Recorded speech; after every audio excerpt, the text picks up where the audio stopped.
Hi అండి, good morning. Welcome back to my channel. అందరూ బాగున్నారు అనుకుంటున్నాను. ఇంకా బాగుండాలని మనస్ఫూర్తిగా కోరుకుంటూ ఒక మార్నింగ్ వ్లాగ్తో అయితే మేము ముందుకు వచ్చేసానండి. ఎర్లీ మార్నింగే లేవగానే మాపింగ్ క్లీనింగ్ అయిపోయిన తర్వాత ఫ్రెష్ అయిపోయి వచ్చేసాక ఇక్కడ వచ్చేసి అందంగా ముగ్గు అయితే పెట్టేసుకుంటున్నాను. ఇది వచ్చేసి ట్యూస్డే వ్లాగ్ అనమాట. గడపకి మంచిగా పసుపు రాసేసుకొని ఇక్కడ కమలం ముగ్గు అయితే పెట్టేసుకుంటున్నాను అనమాట. చిన్న ముగ్గు అయితే పెట్టేసుకుంటున్నాను. ఇలాగా 5 చుక్కలేనండి, మరి పెద్ద పెద్ద ముగ్గులు అయితే నాకు రావు. మా గుమ్మం కూడా చిన్నదే కాబట్టి ఇలా చిన్న చిన్న ముగ్గులతో అయితే రోజు ఇక్కడ పెట్టుకుంటాను అనమాట. ఇంకా ముగ్గు అయిపోయాక ఇప్పుడు వచ్చేసి పూజ చేసుకోవడమే.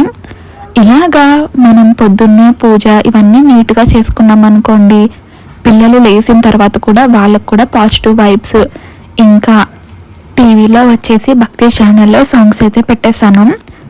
ఫ్రెష్ మైండ్తో లెగుస్తారనమాట. అలాంటి మంచి మంచి పాటలు పెట్టుకున్నాం అనుకోండి, పొద్దున్న లేవగానే రోజంతా మనకు అవే నోట్లో ఆడుతూ ఉంటాయన్నమాట. ఇంకా పిల్లలు కూడా వింటూ ఉంటారు కాబట్టి వాళ్ళకు కూడా కొంచెం ఏదో తిరగకపోయినా సరే అలాగా అంటూ ఉంటారు. ఇదిగోండి ఇక్కడ వచ్చేసి పూజ అయితే అయిపోయింది. ఇంకా నైవేద్యం అయితే ఇవాళ నారింజ పండు ఉంటే పెట్టేశాను అనమాట.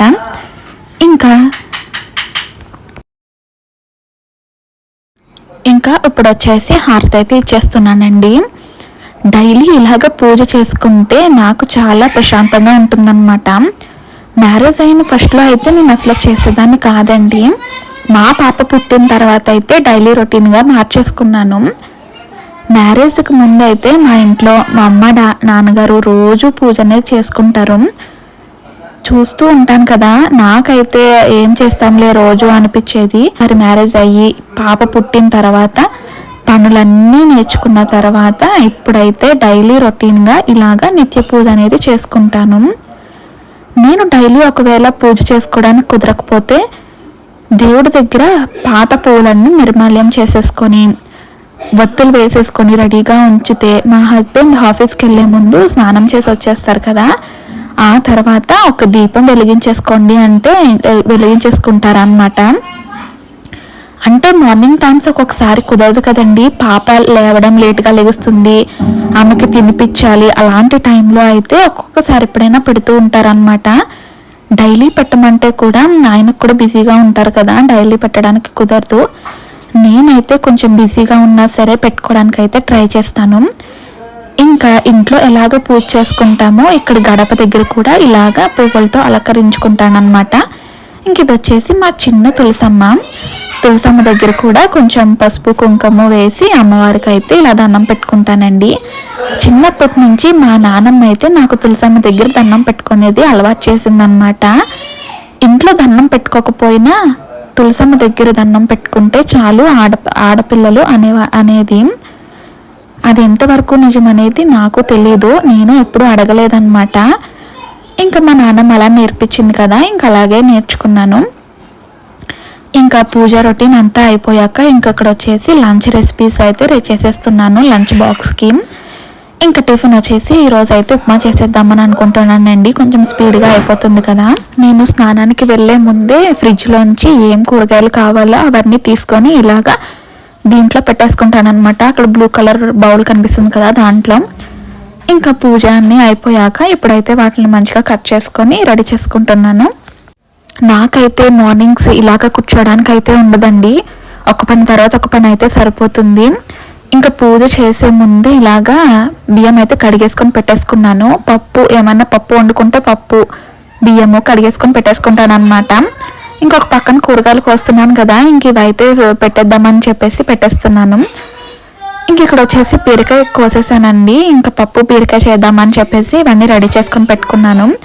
ఇంకా కోసేసిన బీరకాయలు అయితే ఇలా పప్పులో వేసేసుకొని ఒక్క 10 మినిట్స్ అలాగ సోక్ చేసేసి మనం ఇంకా స్టవ్ మీద పెట్టేసుకోవడం. కానీ ఫ్రిడ్జ్ నుంచి తీసేసాను కాబట్టి కూలింగ్ అంతా పోయిందనమాట. ఇంక ఇప్పుడైతే వండేసుకోవచ్చు డైరెక్ట్. ఇంకా ఫ్రిడ్జ్లోంచి తీసిన తర్వాత ఇలాగా వాటర్లో పెట్టేస్తానండి. ఇంక ఇప్పుడైతే మంచిగా కోసేసుకొని స్టవ్ మీద పెట్టేసుకోవడమే. కూలింగ్ పోతాయి కాబట్టి ఇప్పుడు వండేసుకుంటే చాలా ఫ్రెష్గా ఉంటాయి అన్నమాట. ఇంకొక పక్కన అయితే ఇంకా ఇవైతే కట్ చేసేసుకోవాలన్నమాట. కాకరకాయ ఫ్రై రెసిపీ అయితే షేర్ చేస్తానండి, ఎక్కడ మిస్ కాకుండా చూడండి. ఇంకా ఇది వచ్చేసి కాకరకాయ చాలా చేదు ఉంటుంది అనుకుంటూ ఉంటారు కదా, ఇలాగ చేసుకుంటే చాలా బాగుంటుంది అనమాట. కాకరకాయలో చాలా మంది పైన చెక్కేస్తారు, అలా చెక్కకుండా చేస్తేనే బాగుంటుంది. ఒక్కసారి ఎవరైనా చేదుగా ఉంటుంది నచ్చదు అన్న వాళ్ళు ఎవరైనా ఇలా ట్రై చేయండి, అసలు చేదే ఉండదు. దీనికైతే స్పెషల్గా వెల్లుల్లి కారం, పల్లి వెల్లుల్లి కారం అనేది చేస్తాను. అది మా అమ్మమ్మ రెసిపీ అనమాట. మమ్మీ నేర్చుకుంది, తర్వాత నేను ఇప్పుడు నేర్చుకున్నాను. చాలా బాగుంటుంది. ఈ పల్లుల్లి వెల్లి కారంకి ఒక మసాలా అనేది ఉంటుందన్నమాట కాకరకాయకి, చాలా బాగుంటుందండి. ఒక్కసారి అయితే వీడియో ఎక్కడ స్కిప్ చేయకుండా చూడండి. ముందుగా ఇవైతే నేనైతే ఇలాగ రౌండ్గా కట్ చేసేసుకుంటున్నాను. నార్మల్గా ఇలా కూడా చేసేయచ్చు, గుత్తుల కింద నార్మల్గా ఒక స్లిట్ ఇచ్చేసి ఆయిల్లో ఫ్రై చేసేసుకుంటే చాలా బాగుంటుంది అనమాట. చేదు కూడా ఉండదు, చాలా టేస్టీగా ఉంటుంది. మనం మూత పెట్టేసుకొని మగ్గిచ్చేసుకోవాలన్నమాట. అప్పుడు మెత్తగా అయిపోతుంది, చాలా బాగుంటుంది అనమాట. ఒకవేళ మెత్తగా ఇష్టం లేదు అన్న వాళ్ళైతే మూత పెట్టుకోకుండా ఫ్రై చేసుకుంటే క్రిస్పీగా అవుతాయి అన్నమాట. ఎవరికి ఎలా ఇష్టమైతే అలా చేసుకోవచ్చు. ఇలా రౌండ్గా కట్ చేసేసుకొని బాగా థిన్గా కట్ చేసుకోవాలన్నమాట. మరి లావుగా కాకుండా ఇలాగా కట్ చేసుకుంటే మనం ఫ్రై చేసుకున్నప్పుడు మంచిగా ఫ్రై అవుతుంది. లేకపోతే ఒకటేమో సరిగా ఉడకకుండా ఒకటేమో సరిగా ఉడికి అలా ఉంటుంది కదా, అన్నీ సమానంగా ఒకటే పీసెస్ టైప్ కట్ చేసుకుంటే చాలా బాగుంటుంది. ఇంకా కాకరకాయ ముక్కలన్నీ కట్ చేసేసుకున్నాను కదా, ఇక్కడ వచ్చేసి మసాలా కూడా రెడీ చేసేసుకుంటున్నాను. పక్కనైతే పప్పు పెట్టేసుకున్నాను కదా, అది కూడా అయిపోతుంది అనమాట. ముందుగా బౌల్ పెట్టుకొని దాంట్లో ఆయిల్ ఏమీ వేసుకోకుండా ఇలాగా పల్లీలు ఒకటే ఫ్రై చేసుకోవాలన్నమాట. దోరగా ఫ్రై చేసుకున్న తర్వాత అవైతే ఒక మిక్సీ జార్లోకి తీసేసుకొని ఇంక ఇప్పుడు వచ్చేసి 2 స్పూన్స్ ఏమో ధనియాలు, ఇంకా 1 స్పూన్ వచ్చేసి జీలకర్ర, మన కారానికి తగినట్టయితే ఎండుమిరపకాయలు అయితే వేసుకొని బాగా ఫ్రై చేసుకోవాలన్నమాట. ధనియాలు, జీలకర్ర, ఎండుమిరపకాయలు వాటిలోంచి ఫ్రై అయిన తర్వాత ఒక అరోమా అనేది రిలీజ్ అవుతుంది, అంటే ఫ్రై అయిపోయింది అన్నట్టు మనకు అర్థమవుతుంది అనమాట. కొత్తగా చేసే వాళ్ళకి అయితే తెలియకపోతే స్మెల్, ఒక అరోమా స్మెల్ వచ్చేదాకా ఉంచేసుకోండి. తర్వాత అయితే స్టవ్ ఆఫ్ చేసేసుకోవడం అనమాట. ఒక్కసారి మసాలా ఎవరైనా ట్రై చేయకపోతే ఒకసారి ట్రై చేయండి, చాలా బాగుంటుంది అనమాట. నేను వచ్చేసి మా కారాన్ని తగినట్టు ఒక 12 or 13 అయితే వేసిస్తున్నాను. నాకైతే ఇది డైలీ చేస్తూ ఉంటాను కదా, అంటే కాకరకాయలు ఎప్పుడు చేసినా సరే ఇలాగే చేస్తాను కాబట్టి నాకైతే అంచనా తెలుస్తుంది ఎంత కారం పడుతుంది ఏంటి అనేది. ఇంకా అందుకని ఒక 11 or 13 అయితే వేసేసి ఇక్కడైతే చేసేస్తున్నాను.